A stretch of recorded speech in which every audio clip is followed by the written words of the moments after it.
Mabuhay! Ako si Emir at tayo'y muling magbalik tanaw sa nakaraan.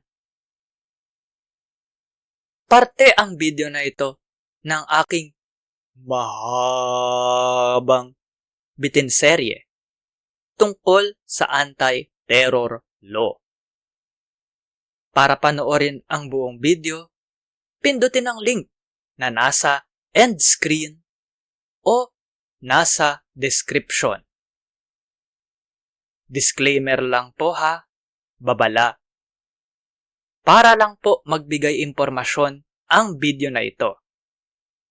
Hindi po payong legal. Salamat po.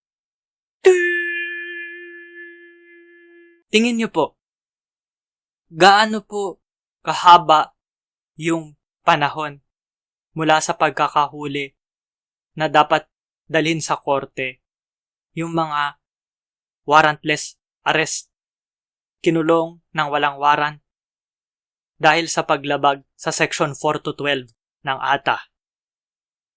Gawa po kayo ng video kung gaano kahaba yung parusang kulong sa ilalim ng bawat seksyon ng Section 4 to 12.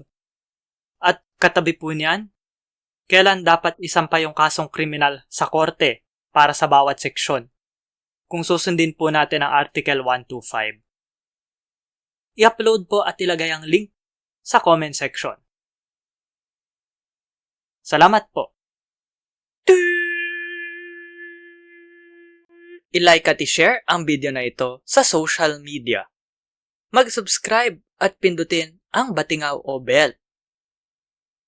Panoorin ang iba pang Emir's Bitin, baliktanaw/inhindsight. Suportahan ang palabas sa Patreon, sa PayPal, o magbigay ng crypto. Salamat sa kapatid kong si G-G Arts para sa aking avatar. Tignan at suportahan ang kanyang mga gawa sa mga link sa description. Para po panoorin ang buong seryeng ito, pindutin ang link na lalabas sa end screen. Dapat ngayon na. Maraming salamat po. Hanggang sa muli. At ingat.